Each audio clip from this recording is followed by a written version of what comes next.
There's still shoot 'em up games. There's still all kinds of, it's kind of traditional video games, but I love just the variety of stuff available now. Yeah. You guys just made an extremely compelling case for Stadia. I'm just letting you know. Big fan. Well, yeah.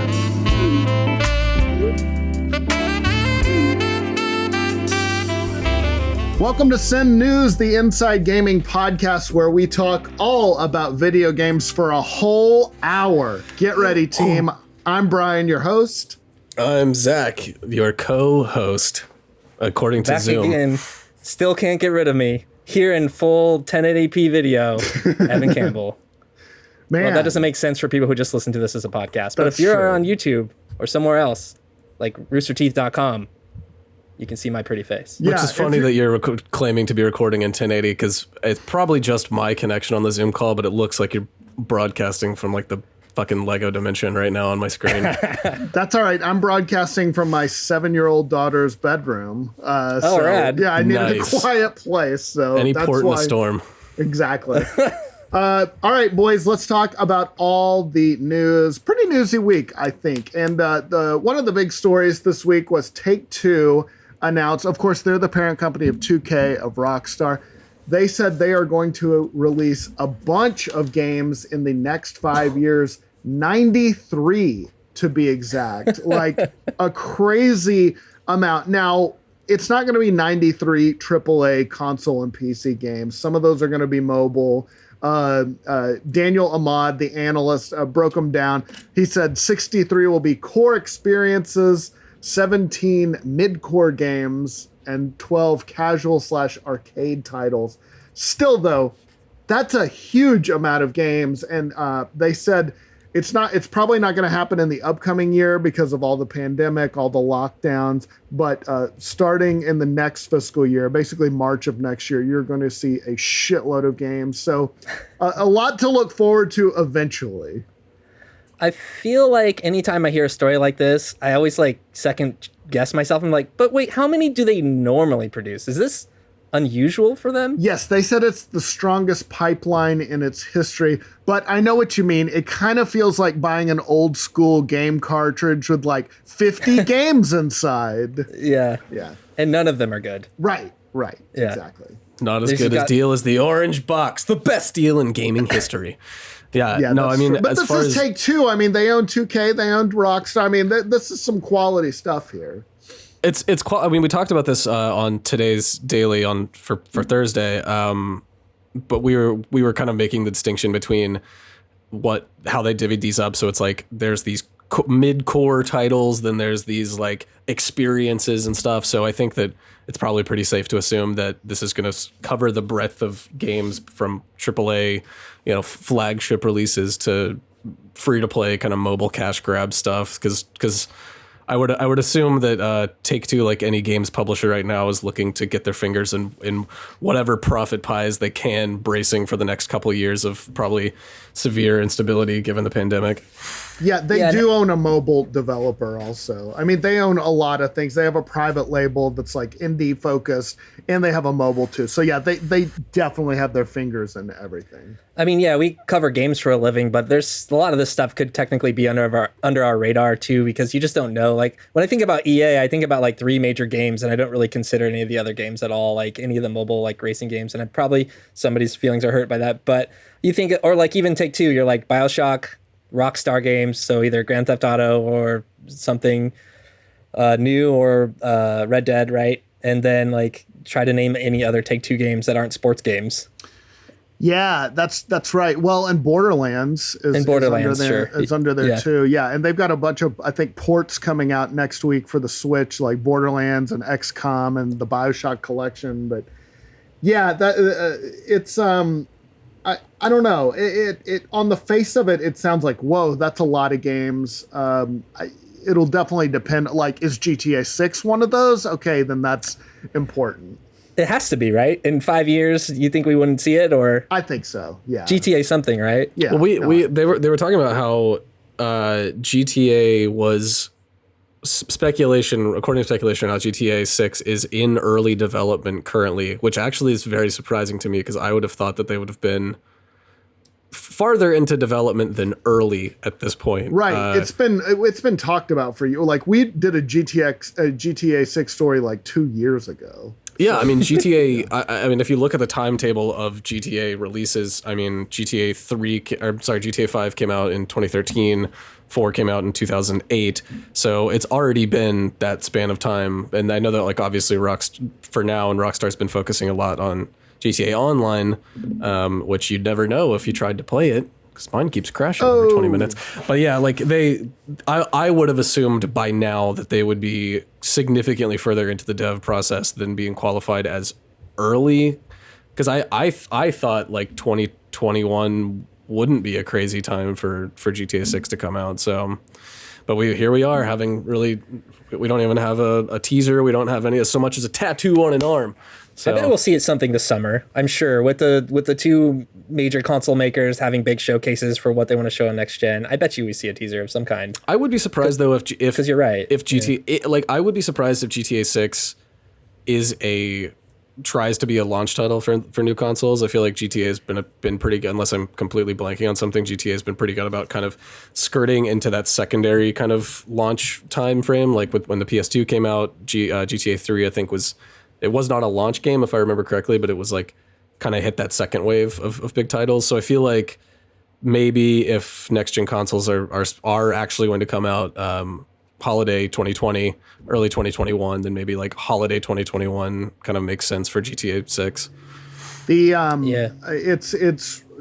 rumor has always been, and I did some reporting on this a few years ago, but it's apparently codenamed Project Americas, and it's kind of set in a couple places, Vice City, aka sort of South Florida, Miami, and then also in South America, with the idea kind of like a Narcos thing. You're running drug missions from South America to Florida, kind of working your way up the cocaine empire, possibly set in the 70s and 80s, which would be awesome, like music wise.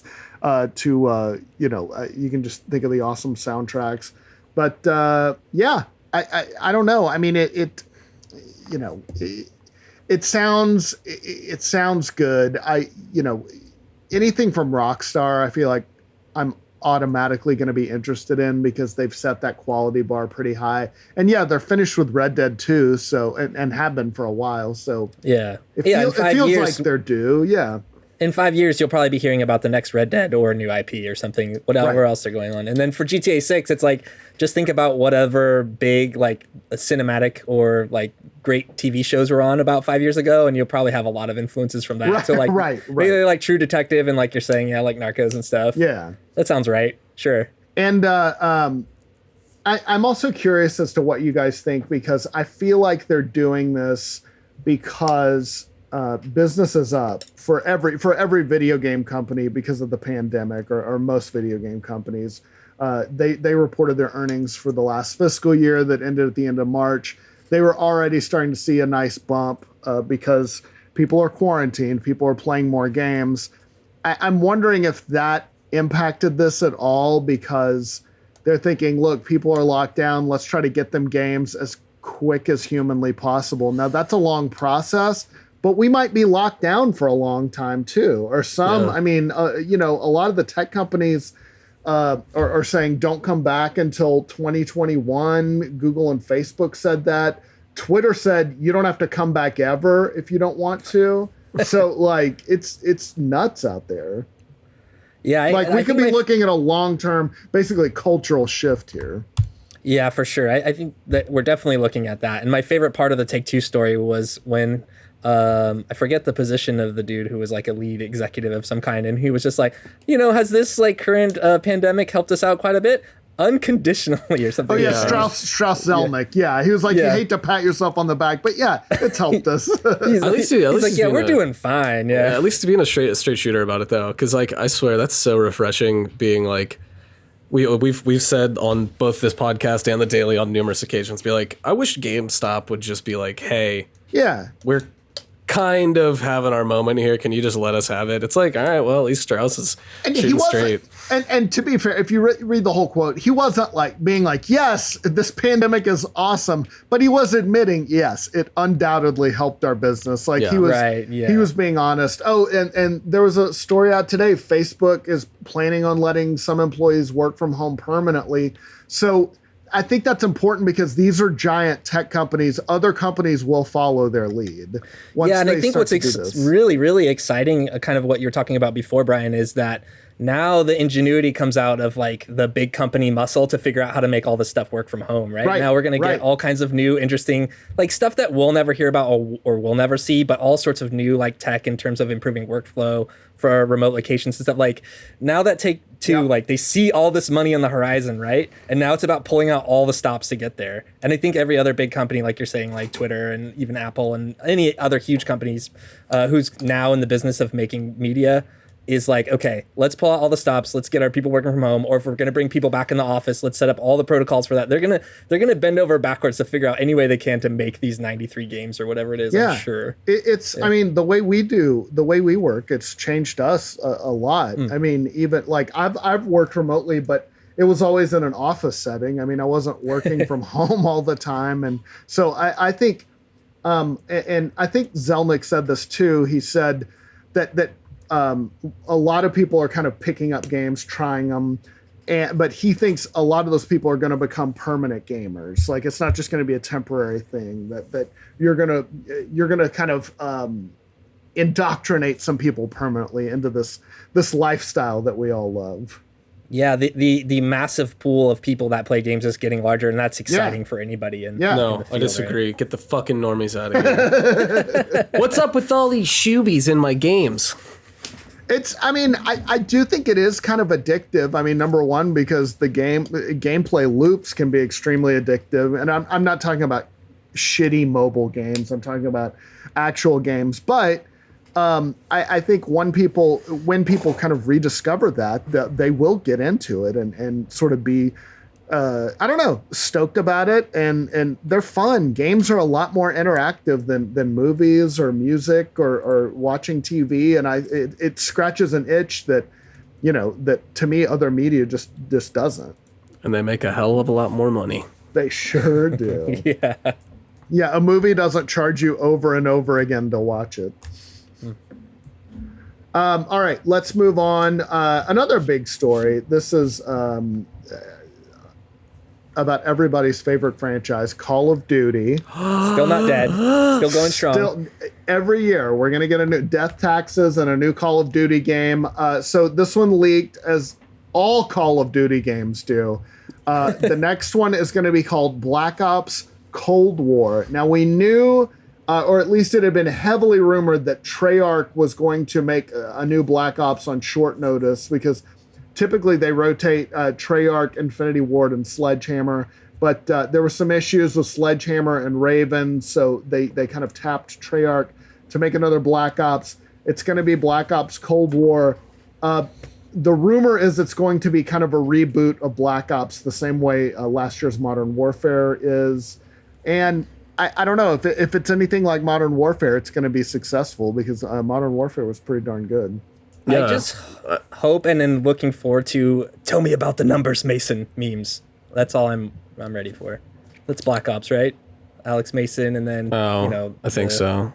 Yeah, sleeper cells and all that. It's funny because like if they are not using the new engine that Modern Warfare uses, I will be astounded, because that will be a massive step backwards. Because like, love it or hate it, I think Modern Warfare's engine feels the best COD's felt in a long time. What does it use? I'm not sure, but it's a, like, if you play even up to Blackout Black Ops 4, like there's that same, you can tell it's kind of that same engine or same iteration of an engine. A little dated, yeah. It feels like Modern Warfare feels a lot more kinesthetic. There's a lot more like there's a lot like things feel like they have a little bit more mass. Things feel, to me, they feel a little bit heavier, a little weightier. I think it's refreshing, but at the same time, you know, I mean, you know, these are all these Activision properties. They do share tech, so I would be astounded if Treyarch is not already had like, you know, now 2 years of familiarity with programming on this new Modern Warfare engine.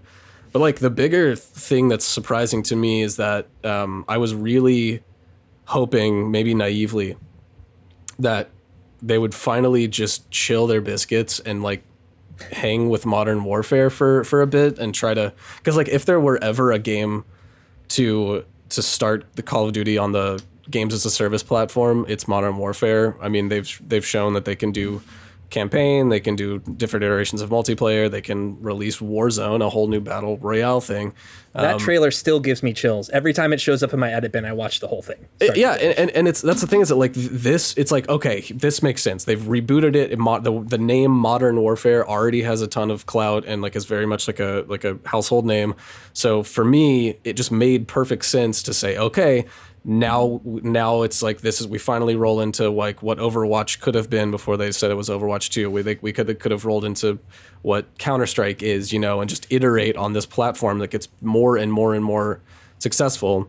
But it seems like in the typical vein of kind of the corporate publishing side that doesn't really know how to leave good enough alone, they've gone back to their old tricks, and it's like they're gonna announce another one every year until we die. It's the same reason that Fortnite couldn't just let their success keep rolling. They had to release a whole new map and make it chapter 2 because they had to put a fresh coat of paint on it because I don't know. It's the same reason Overwatch 2 is coming out. It's like they can't leave well enough alone, and for me, that's really it's not surprising, but it's disappointing because I think Modern Warfare is an amazing platform, and if they just kept iterating on that platform, I don't know. It's frustrating. It could be done. I don't know. I mean, they built Warzone on it, so I feel like if it you know is as popular as they say it is, I don't think they'll leave it alone anytime soon. Well, that's the thing though, is that like you could keep adding iterations to because right now it is Call of Duty Modern Warfare, and that is like the hub, you know, and then there's spokes that are all successful, like Warzone and multiplayer or whatever. But like now, it's like, okay, we've built up all this clout for Modern Warfare. It's like the biggest game on memes and like TikTok and everything, and it's like now the entire landscape's going to shift to a new game where it gets the new focus, and CDL and the esports teams are going to have, you know, World League is going to move over to that. And I know that, you know, just from friends in the industry that work in both esports and at Activision, like I know that it's a huge point of frustration for pro players where they are really sick of having to learn a new game every year, even if the mechanics are largely the same. It's like you're still learning a new game every year, and it stifles growth in a lot of ways too. Yeah, it stifles growth. Yeah, it is weird how they pour so many resources into these games and market the shit out of them, and then they do it all over again.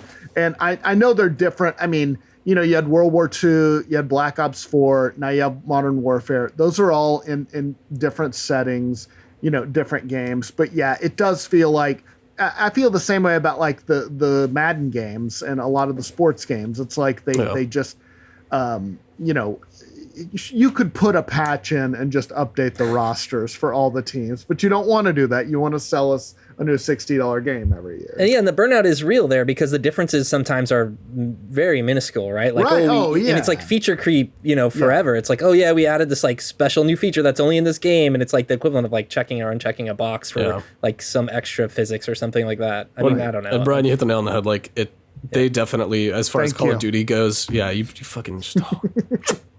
As far as COD goes, like, man, like how cool would it be to see them stick to their guns, make Modern Warfare this platform, and be like, okay, holiday 2020 or whatever, we're gonna roll out a Black Ops DLC campaign, but it's not like they treat it in the same way that they treated Warzone, where it's like, okay, like the entire platform is getting this reskin. It's like it's like when Overwatch would update for like a seasonal thing. It's like it would be in all aspects of each mode. So like, you know, when you load up Modern Warfare, it'll be like, here's an option for the Black Ops campaign. Here's like multiplayer, but it's kind of skinned Cold War stuff because that's the thing right now. And you could charge people $30 or something for it, but that's just goes back to, you know, Activision's corporate dumb bullshit. Well, and And the only reason they released Warzone for free was to compete with the Fortnites of the world and the Apex Legends. And it worked.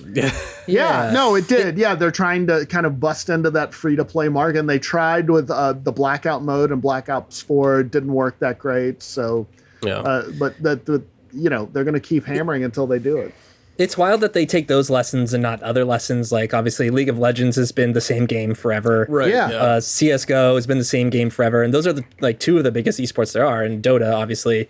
So it's like, there's definitely models out there where you can make a ton of money. Like, Riot hasn't even had to make another game until recently, and they just did it because they wanted to, not because they financially That's the shit that is so mind-blowing to me. Riot Games is literally right up the road from Activision HQ in Santa Monica. They are stone's throw distance away. And it's like, Riot is literally showing you, not that I'm condoning their workplace right, sure. How to fart in your employee's face. Yeah, yes. But from a sheerly product standpoint, Riot has shown that it is very easy to just iterate and iterate well, and people are not because you start to build an audience that is farther from fickle than COD's been in a long time. I don't know, man. Unless I don't know, Cold War just seems like a huge step back to me. It's just keep. I don't know. Modern Warfare's so. It's I'm ready for that to be the one that they sink their teeth into and invest in, and it's.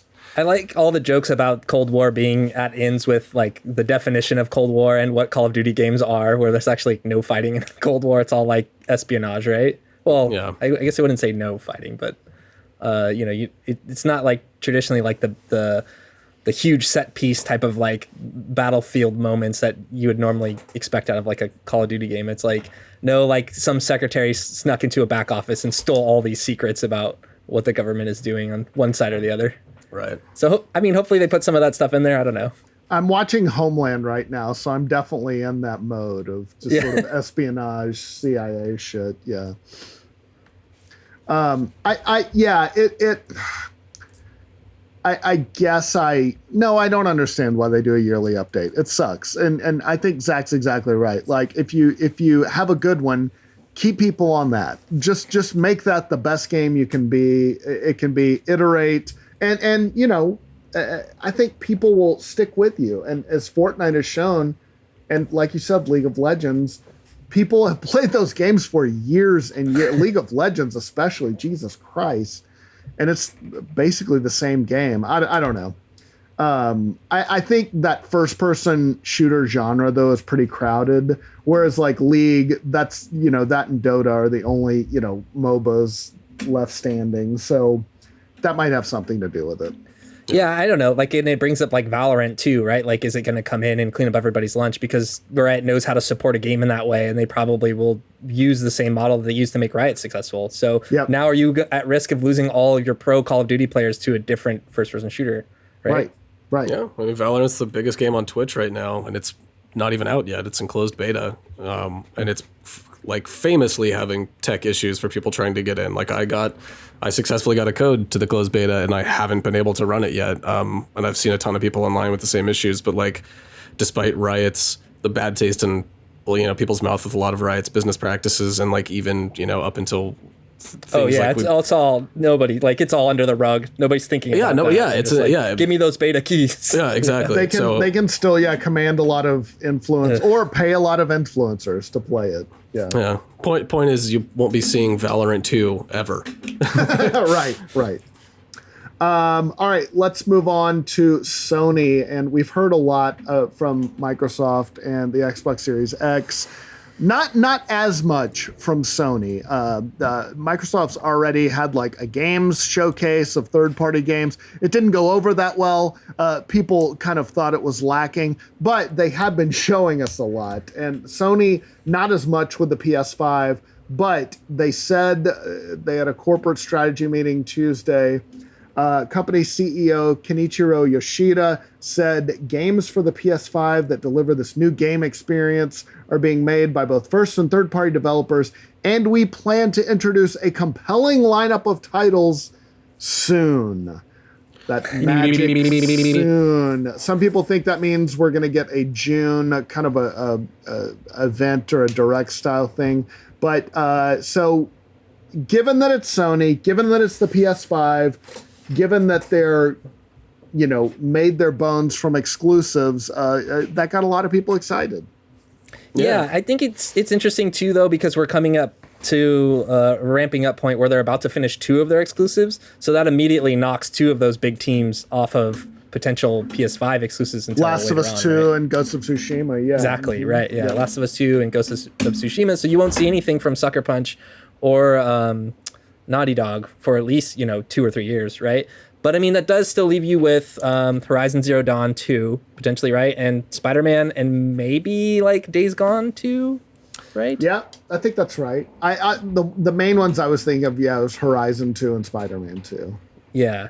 And maybe God of War, I think you see a trailer, but I don't think that's not gonna launch with the PS5. Hell no. Yeah. No, I mean, there's clearly something big that they still have to reveal if they are trying to position, if the games industry is trying to position this, summer games blowout thing. Like they've already revealed that, that huge chunk of gameplay from Ghost of Tsushima, which I didn't realize until that gameplay. I guess they're pronouncing it Tsushima.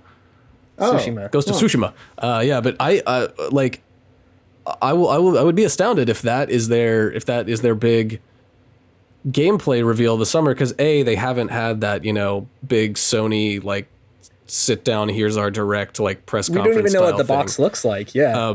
And frankly, like Ghost of Tsushima, that gameplay kind of was, I found it kind of disappointing. Like I think it was cool, it looked good. I think it's very, very clearly like derived from, it's inspired by Breath of the Wild. I think that like that's Ghost of Tsushima is like maybe one of the on the bleeding edge of open world games that we're going to start to see trickling out of the next few years that are really taking influence from Breath of the Wild, as far as like, hey, instead of just scanning your mini map and looking for the next icon, like why don't you look at the horizon and see what looks cool and then go there. But yeah, and like the wind blows in the direction of your next objective to like help guide you without like exactly. And I think that's all fine and good. I don't know. Like I watching that gameplay demo, I was just like, as someone who loves stealth games, like when I played the first Dishonored, I did like a complete passive run, like no detection, right? Like that's how I play those types of games, and sometimes I have to stay away from them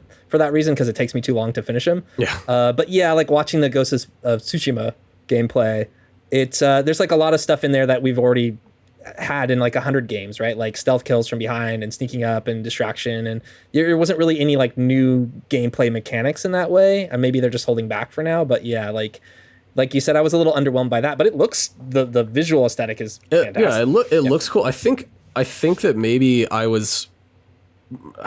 think that when they first showed off that game, it looked like I don't want to speak for y'all, but it looked like it was almost going to be very, very focused specifically on the sword play as like a cinematic experience, where you're going to have that not like traditional third person action camera angle. There was going to be this almost like pulled back, lower to the ground cinematic angle. And like clearly the cinematography of the game is important to them, because they've revealed, all of the different like camera modes and the filters, like the black and white, like old film grain filter to make it look like a samurai movie. But like, Evan, you said, I watched that gameplay, and I feel like I've seen this game before, or at the very least, it's like this like amalgamation of like 100 different games I've seen, and it's I don't know, it's just, to me, like I mentally kind of fairly quickly checked it off as like open world Sony first party game. Let's go. Like, right. I'm gonna have to wait for some reviews or for some word of mouth from friends who played it before. The other thing. Sorry, go ahead, Brad. No, that's it. That's all I have to say about it. I think it looks promising, but I'm gonna have the jury's still out. And the thing about Horizon Zero Dawn and Spider-Man is those are both very different games, visually and in terms of like narratively what they're doing. But in terms of open world games where you go out and complete side quests and stuff, they're similar in that regard. So it's like the variety of games you're gonna get on the PS5, like maybe is not gonna match. And people are, kind of dumping on Xbox, because in the past they haven't had strong exclusives, but they've got like 6 teams that they just bought, and they're all queued up to make new stuff. So I think that's interesting. I mean, maybe for Sony, we could get a new Insomniac like launch title. They have 2 teams. They have a studio in North Carolina as well as in Burbank. And so probably it's safe to assume that North Carolina, or that Burbank, is working on Spider-Man. Maybe that North Carolina team, which does like VR stuff, and they've done like Ratchet spin-off games in the past, maybe there's a new Ratchet. I don't know. I think you made a good point in terms of just open world first party Sony game. It's almost like they have like a type now of exclusive that they make. Whereas I don't know. I think Microsoft, some of the studios they've been buying, Obsidian, In Exile, Ninja Theory, maybe some Double more Fine. interesting. Yeah, I don't know, maybe a little bit more of a variety of stuff. Not that the Sony exclusive that they haven't been good. They definitely have been. But yeah, Spider-Man's going to be awesome. Right. The first one was great, but it does feel like we're kind of narrowing in on a Sony type of game. Right. Well, and hey, the big thing to keep in mind here is that, like, again, to reiterate, like, we have still not had Sony's anything even resembling what Sony's summer press conference, direct, whatever you want to call it, is going to be. And you have to imagine that of course, they're going to check the boxes for their own properties, but like we have to know that there's going to be some unexpected new IP, something that looks cool. I mean, we will get something substantial that if it's not coming out, in the next year or two, it'll at least be that new thing to tantalize us now that we're, Ghost of Tsushima, or we've seen what it is now, and it's not this like ethereal thing anymore. But like Sony's very good about always keeping that like ethereal. Oh, this game's gonna change the landscape, though. So this is a chance for them to kind of mic drop on Microsoft a little bit. If they announce a big exclusive, next month, I think it'll be a way to kind of just snatch all that attention right away. Yeah. Bloodborne 2. I was going to say Bloodborne 2. Oh, that would be it. Yeah. Even if it's not going to be out in 5 years. Dynasty Warriors 10. There we go. Sorry, go ahead, Evan. No, I was just gonna say for the PS4 launch, there like we always have like a short memory when it comes to like console wars stuff, but like the PS4 launch was widely saved by a bunch of like obscure indie games, as well as like all of these promise of like the Final Fantasy VII remake and the Last Guardian and some like weird stuff that they just pulled out that didn't come out for years later. So I wonder if we'll see stuff like that. Like Japan Studio probably has a weird collab. They helped work on Bloodborne. So I don't know. Yeah, maybe we'll see. It also, I think they were helped quite a bit by Microsoft screwing up the Xbox One rollout. And the main thing I remember about the PS4 rollout was they had that little commercial about how to share your game on a PS4, and I think that was where they just handed it to Adam Boyes and it was just Shu Yoshida. They just sort of destroyed them. I don't even remember like a specific game, but it was like yep, okay, well I guess I'm going with Sony then. Yeah. All right, let's move on and talk about Anthem. We're not going to beat up on them too bad because it's sort of dead already. But the reboot team, we got a note from the guy who is leading their reboot, and I thought he did a nice job. His name is Christian Daly, and it's being led out of BioWare's Austin office. And he posted this very sweet picture of him and his new baby, and he had dogs all around him. So already tugging at our heartstrings. He was kind of talking about the reboot because obviously we all know Anthem got off to a terrible start. They announced they were going to reboot it, kind of do a 2.0, but that is a long way away. He announced the team, but it's like 30 some odd people. He said they're right now they are starting to validate their design hypothesis. And he's calling it the Anthem incubation team. So we've got a ways to go before I think this is, I don't know. I think that this isn't going to happen overnight by any means. So they're investing long term in it. So I guess that's good if you spent the money on Anthem. But it just seems like, God, I feel like they're kind of throwing good money after bad at this point. It's been such a roller coaster with that game. I remember the E3 that they were showing it off on, and I was working on like some NVIDIA production stuff at the time, and they had like a separate like behind the scenes demo booth just for Anthem running on the NVIDIA tech, and people were coming out of that just being like, "Oh my God, I've never seen anything like this." This looks so cool. The flying, the suits, And then when that second round of like gameplay demos went out, everyone's like, "Oh no, this isn't it." So it's sad. Like that's a game I want to be really excited about. Like I bought it, I downloaded it, I just haven't played it because the reviews came out and were so bad. So I just ended up playing other stuff. You never really played it? No, it's just sitting in man. my. I look at it every time I turn on my. You should PS4. go like just for the sake of your gaming vocabulary. I feel like it's worth like booting it up and just seeing firsthand kind of what a beautiful mess it is. Because like I remember that demo that was released. I had a ton of fun with that, and I was like, oh, this is gonna be. I played the demo and thought, yeah, I don't want this. I thought the exact opposite. I was like, well, there's a ton of issues, but this is the demo. This is not final release. There's going to be a lot of like the bugs are going to get worked out, and then like, lo and behold, nope.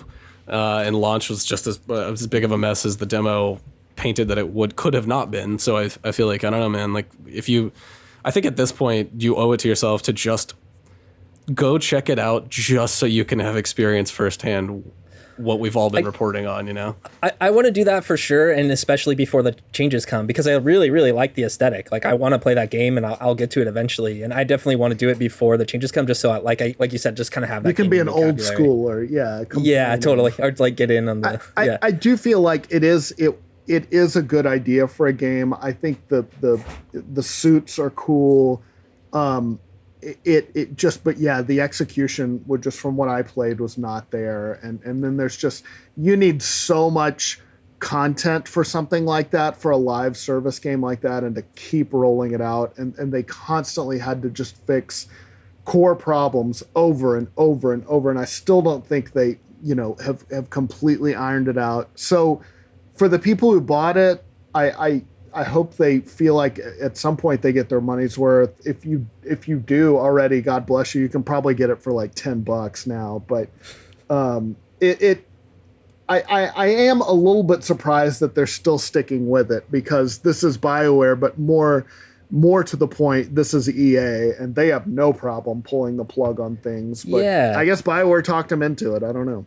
There are examples of this working out, right? Like, you think Rainbow Six Siege was a game that wasn't like super well loved at first. Right. And Diablo 3 was a fucking mess. Yeah. I think one of the Final Fantasy 14 also, right, didn't have a huge was overhaul. A disaster. They had to shut it down for years and came back, and it's great now. No Man's Sky, very famous example. Oh yeah, No Man's Sky, yeah. So it can be done, and I think that's what's exciting for me is like if they manage to pull it out, right? Like it's a much more exciting story, and like I think it could like get people to come check it out. Yeah, best case scenario, it's one of those games where your friends are like, hey man, have you played Anthem lately? And you're like, no, fuck no. And they're like, no, it's actually good now. And you're like, really? And they're like, yeah, you can get it for, you can get it on sale for $5. And it's like, okay.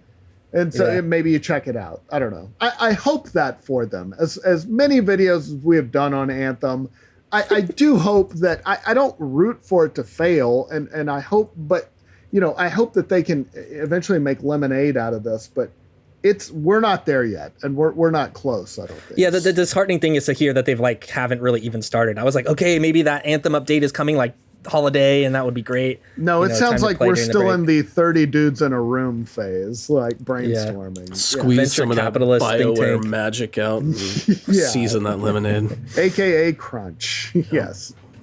All right, we're going to get to the questions very quickly, but first, let's hear from our sponsors. First of all, you know them, you love them, ExpressVPN. They have been a great sponsor for us. Guys, being stuck at home these days, you probably don't think too much about internet privacy on your own home network. You fire up incognito mode on your browser. Nobody can see what you're doing, right? Wrong. You are wrong. Even in incognito mode, your online activity can still be traced.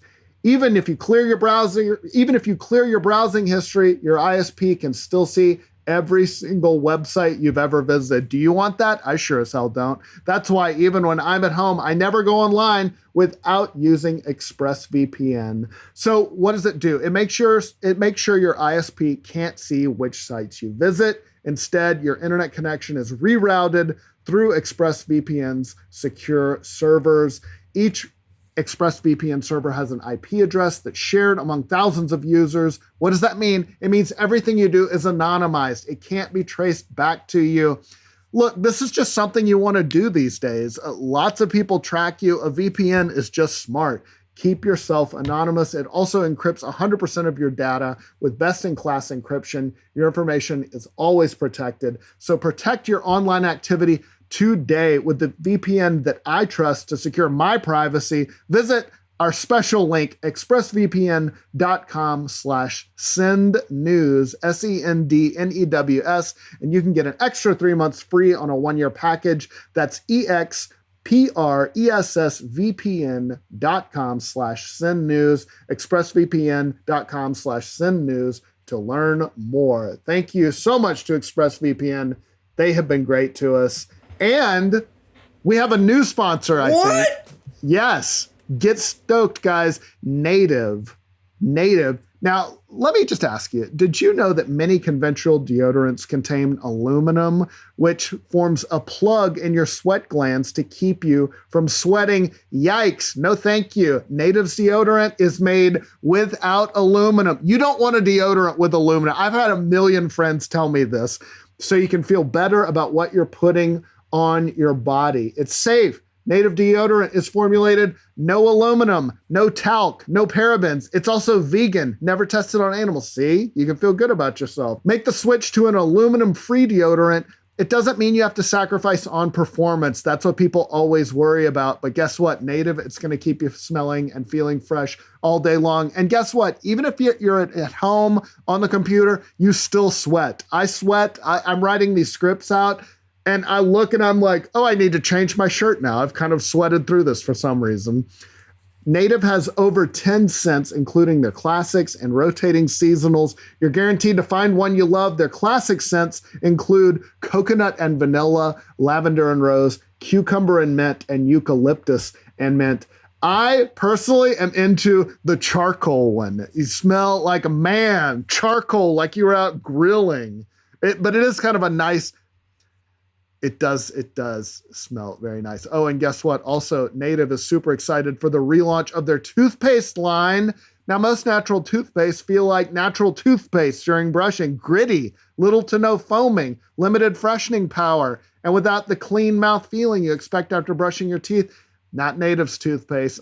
They use a special blend of naturally derived cleansers, flavors, and whitener. It's a great brushing experience without the trade-offs of other natural toothpaste. Got 2 minty flavors, whitening wild mint and peppermint oil. Those sound delicious. It's made without triclosan, sulfates, artificial preservatives, or parabens. Basically, just none of the good stuff. It doesn't have that. And it works. Mine charcoal all day. All day I can write scripts and smell great at the end of it. So for 20% off your first purchase, visit nativedeodorant.com. Use SENDNEWS, SENDNEWS, during checkout. 20% off the first purchase. That is a great deal. Nativedeodorant.com. That's NATIVE and then deodorant, DEODORANT.com. Use the promo code SENDNEWS during checkout. Thank you, Native. We appreciate it. We got sponsors. We're making it. All right, let's go to the questions, you guys. This is my favorite, and we got some good ones this time of year. Christian Simmers, what game genre do you think should get more mainstream press? What game genre, so not game specifically, what genre do you think should get more mainstream press? Go ahead, Evan. The easy answer is probably indie games because they do tend to blow up. But, that's like where games like Undertale come from. Yep. And then they like really blow up. But there's a lot of other games that aren't Undertale that are actually like really good or fun or interesting. And I think it's hard for a lot of outlets to cover those games because it's there's like so much. There's so much. Yeah. It's hard to know like what the good stuff actually is.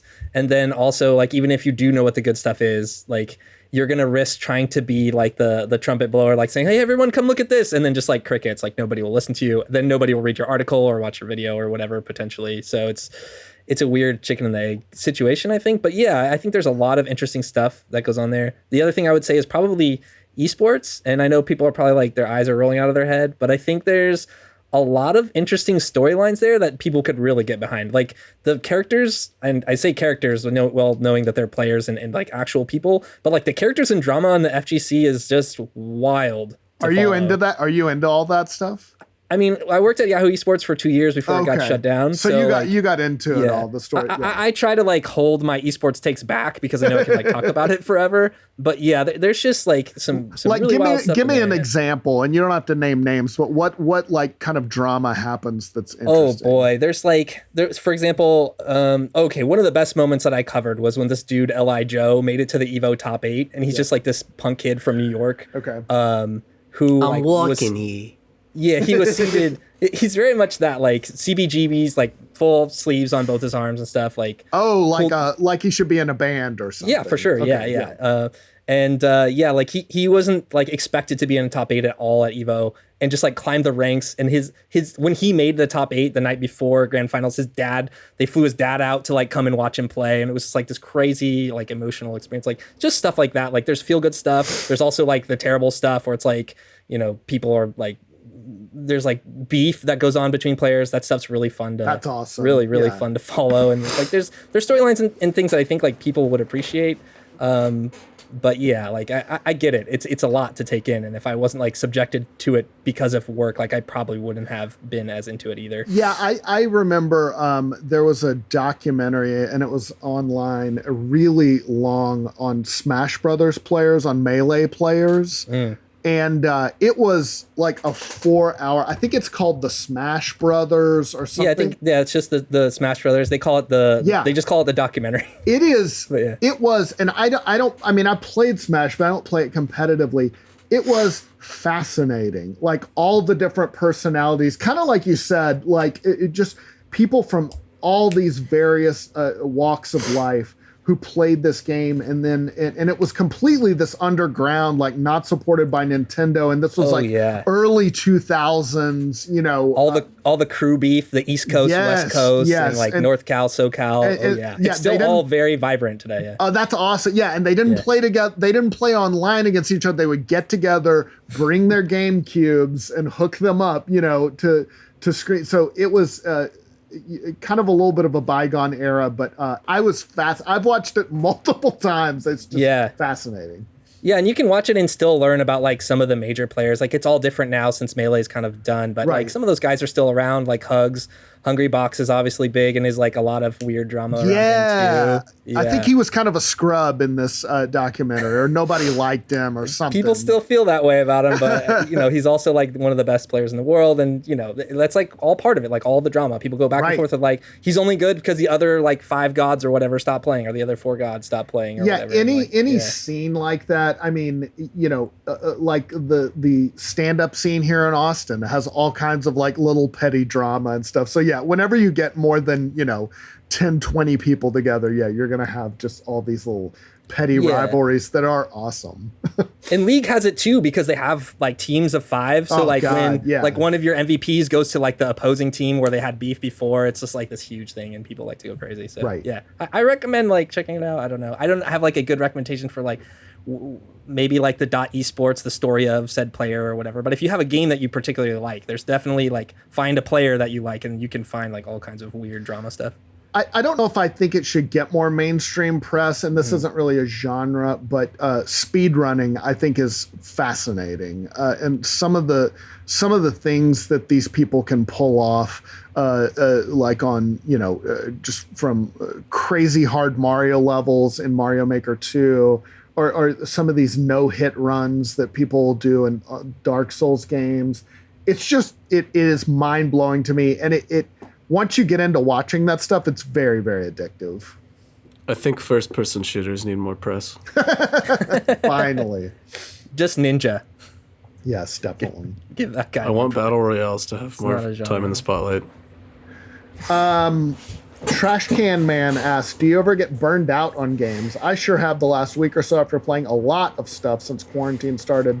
Stay trashy. Thank you, Trash Can Man. Yes, definitely. I went through a phase, I think, a couple weeks ago where I was just, I just want to read a book now. I'm tired of, I want to just, you know, maybe watch a show or read a book, just do something else. I have never and will never, because I'm a real gamer. You're legit. I'm not some diet Walmart brand gamer. I'm the real deal, baby. I'm cold steel. No, I think everybody gets burnt out of like certain things every now and then, but I feel like also now more than ever, there's almost always something you're playing. If you're like, even if it's, I know Brian, you play Hearthstone. I would imagine that even in times where you're getting burnt out on whatever like mainstay games you have, I mean, you probably still go back to Hearthstone on the toilet or whatever. So yeah, totally, yeah, or just like as a side thing, and that's just like a real quick game. But like, yeah, I've gotten back into Animal Crossing. I'm playing Ni no Kuni: Wrath of the White Witch for some reason. I'm sort of getting ready in my mind for the Xenoblade Chronicles remake. I'm really excited about that to come out. And then I don't know. Yeah, I remember just like in my life, like sort of late high school, early college, I kind of quit playing and then came back to it. I think you go through, I'm kind of done with this, or that's true. Once you can get a car and like drive around, like I'd rather hang out and get drunk rather than just play video games somewhere around. I think that's just subconsciously because you believed all the lies, man. You play too many video games, you'll never amount to anything. I definitely went through that at the same period of time. I quit for almost a whole year. That is true. Yeah, I remember in early college. Yeah, that was a basically year and a half long period where I didn't really do anything other than fuck around in GTA 4, which I had been doing for years prior. But then I remember Red Dead Redemption came out and Skyrim within the same kind of window. I think those are both 2010, 2011. Right? Or am I thinking of Red Dead Redemption as 2008? I'm mixed. I think it was actually. I don't remember. I just remember. Okay, I do remember Skyrim came out in 2011 though, and like, that sucked me back in. I think that was also like I wasn't living in a tiny little, like bunk bed dorm anymore. Like we had like a decent apartment with like a living room with a television that you could sit more than a few feet away from and see what was happening. So. It also changes very much on your life circumstances. I know you know this, Evan, but yeah, like having kids and stuff, not conducive to you just sitting and playing games for 8-hour marathons anymore. Not even 30-minute marathons. No, it completely changes. I play a lot more like Switch now and just sort of like portable hold the baby stuff with one hand and hold the Switch with the other. Oh yeah, totally. Yeah. Yep. It's definitely interesting. Like now that we work from home, like I had to explain to my 3-year-old who Doom Guy was the other day, and I wasn't ready for that. She just saw a glimpse of it. She like walked into my office. I feel like definitely run the risk of like becoming one of those TikTok memes where you're like accidentally, like put the baby on the Switch dock or something. Right. Just turn it sideways. And party games or stuff you get, we at least get more into, Mario Party, Overcooked was a huge one. Mm-hmm. The Mario games where, everybody can play together. That's a lot of fun. So yeah, it just changes, but Nintendo really scratches that itch a lot, just in terms of like they have always loved sort of co-op home games like that. Smash, Mario Kart, I find myself coming back to those a lot.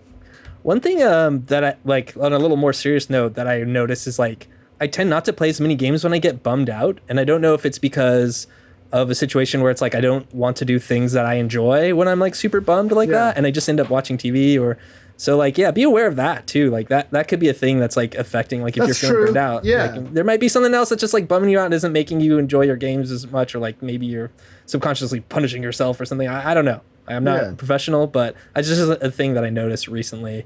And then also there's the other thing where it's like I've noticed that playing too many games will make me bummed out. Like if I go way too hard on them. Yeah, if you go too hard, maybe. Like, what did I just do?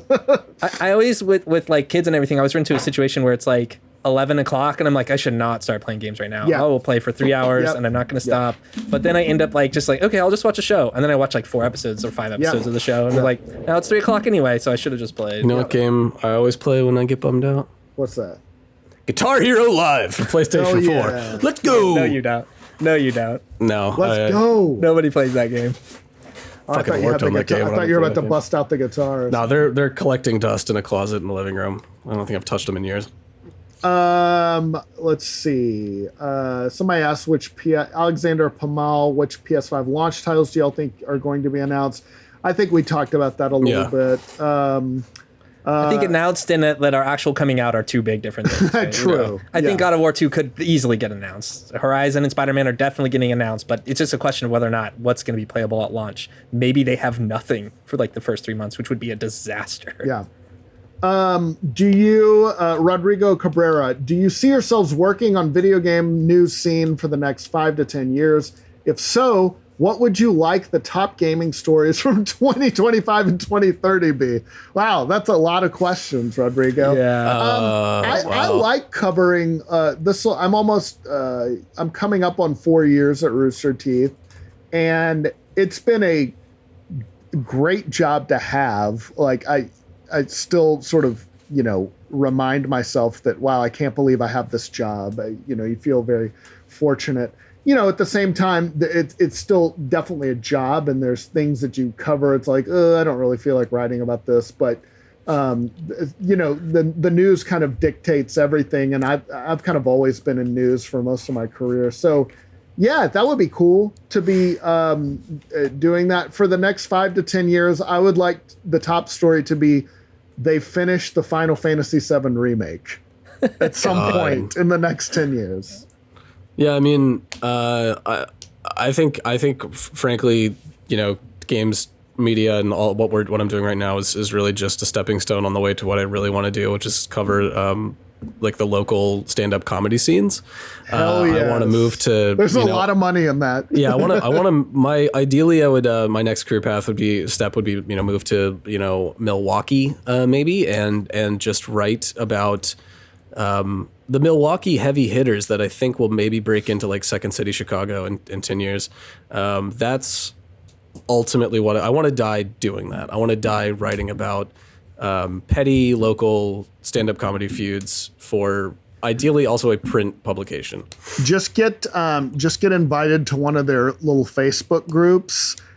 In the scene, you will have all the drama you need. That sounds like hell. Yeah, I mean, realistically, like, yeah, I mean, I know games have always been my thing. Like, yeah, that's like I love my movies and I love my TV and I love my music, obviously. But like as far as my, I don't know, like if I'm having a conversation with somebody and we start talking about games, I'll light up and immediately have like a ton to contribute, and that's just kind of always been my thing. Right. I've always been very specifically passionate about games media. I remember like I've told the story a few times of like scraping up allowance money and like going to the Weigels and across the street from my house in 4th grade and slapping it down on the counter I could barely see over and being like, I'd like a subscription to official PlayStation magazine, please, or whatever.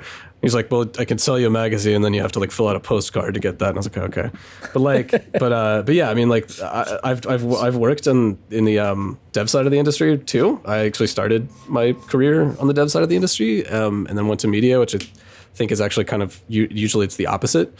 So I don't know. Like, I think that like as the YouTube landscape changes, as the like micro content TikTok era starts to unfurl, I think there's still, it's a really exciting time to be in any form of media, not just games. So as long as I just count myself very lucky that I feel like I have that pocket of the industry that I'm passionate about and can kind of like specialize in and just hone my craft over the years to come. Yeah, that's how I felt, like in the sense of just very fortunate. I never thought I would be able to make a living in any way connected to video games.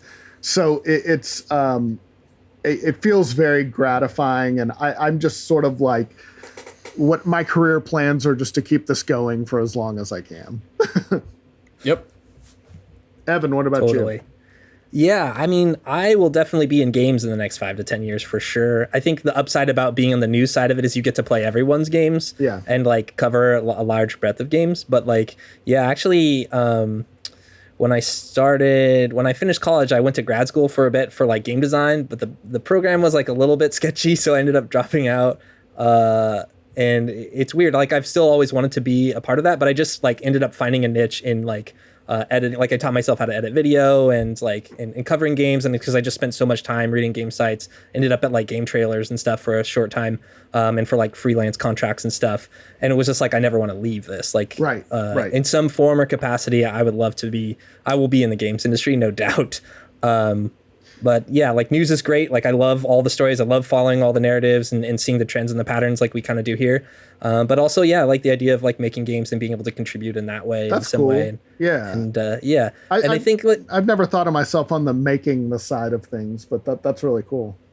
Yeah, and then I think the story I'd probably want to see is like Ninja drops the N-word again or something. I don't know. Jesus. Just hasn't learned his lesson in 5 years. I think was that PewDiePie or was it Ninja or was it both? Both. Did Ninja have a slip? I think they don't both remember. have. I think they both have. Yeah. PewDiePie definitely has. To be fair, that is a threshold that you have to cross to get to their level of success. Is you have to, hit that milestone eventually. Remember when I that think used to be maybe- a career killer? Yeah, probably some other stories like VR still isn't it. I don't know. Maybe I hope Star Citizen fans get justice, like to get a game that is worthy of all this money.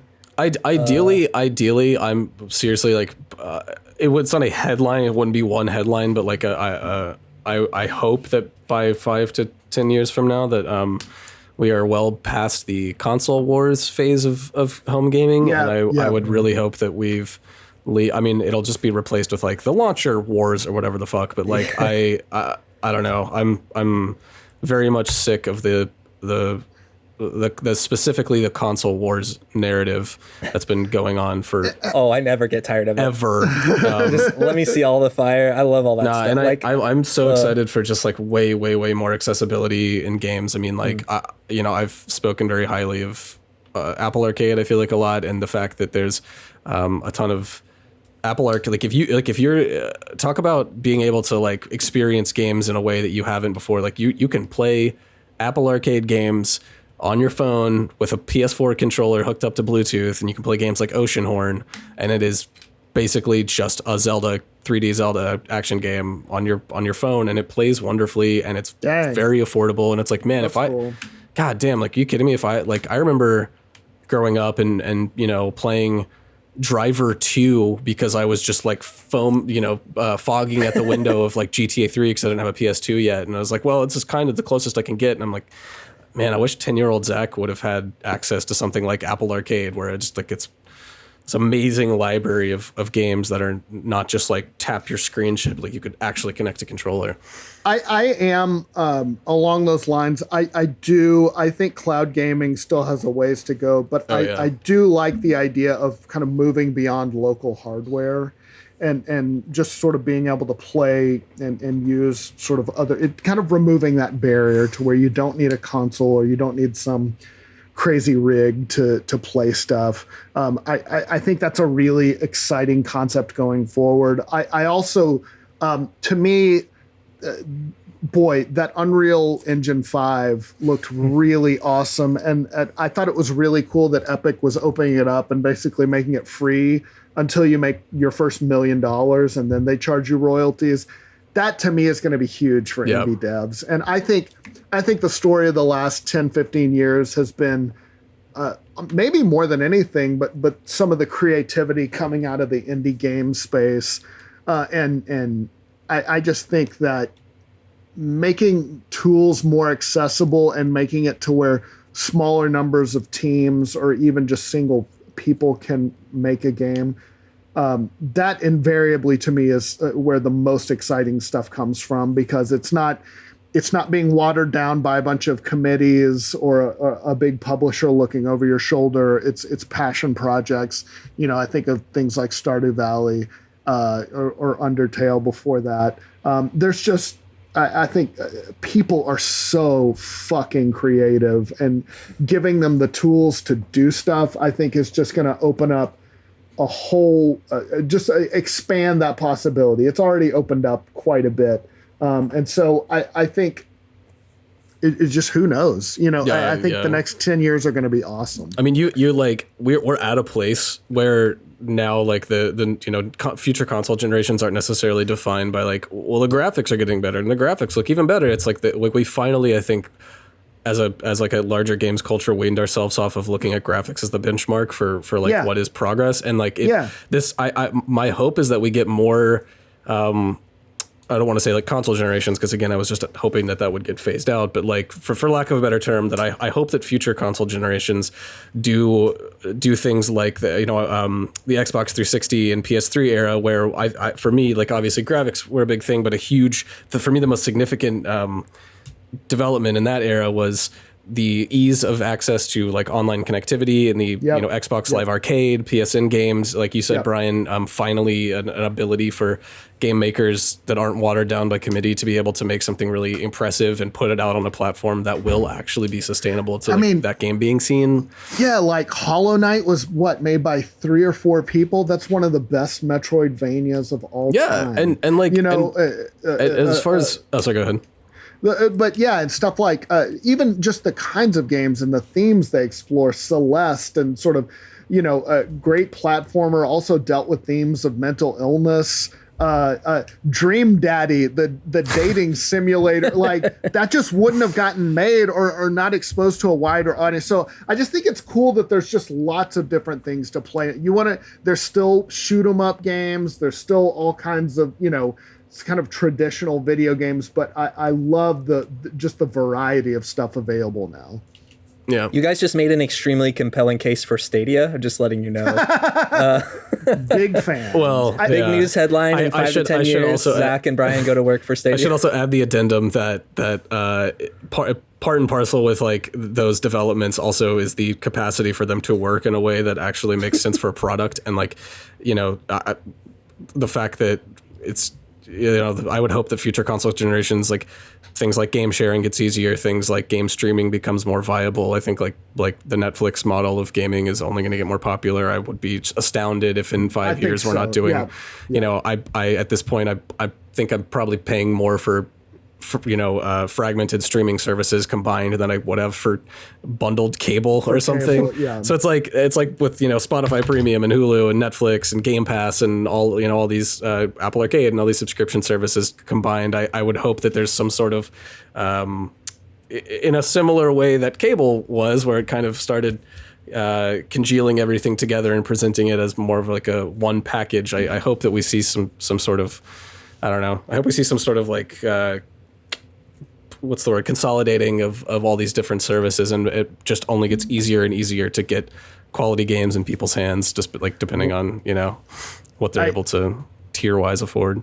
I will say, when it comes to cloud gaming, I am very kind of reluctant to kind of just it feels like I own absolutely nothing, and give up all hardware. And I do think that's the other side of it. And with music now, it's just all a subscription. I don't and I used to love kind of collecting CDs and looking at all my stuff, but the convenience is so hard to beat. CDs. That's where they get you. Yeah, I know. CDs nuts. Boom. He got you. Oh no. I think we have to end this show now. Let's end it there. All right. Thank you so much, everybody, for listening, and we'll see you soon. Bye. Bye. The reboot of Modern Warfare has proven to be very popular and very large, but we're not just here like to me. talk about file sizes. If you're under 200 pounds, you can't say that. So that's me, baby. I wasn't talking about my body. Talk about what? Your hog? Your Harley? It's my big. Oh. No, we are here to talk about the next Call of Duty game, because the show must go on, and one of the great truths in the universe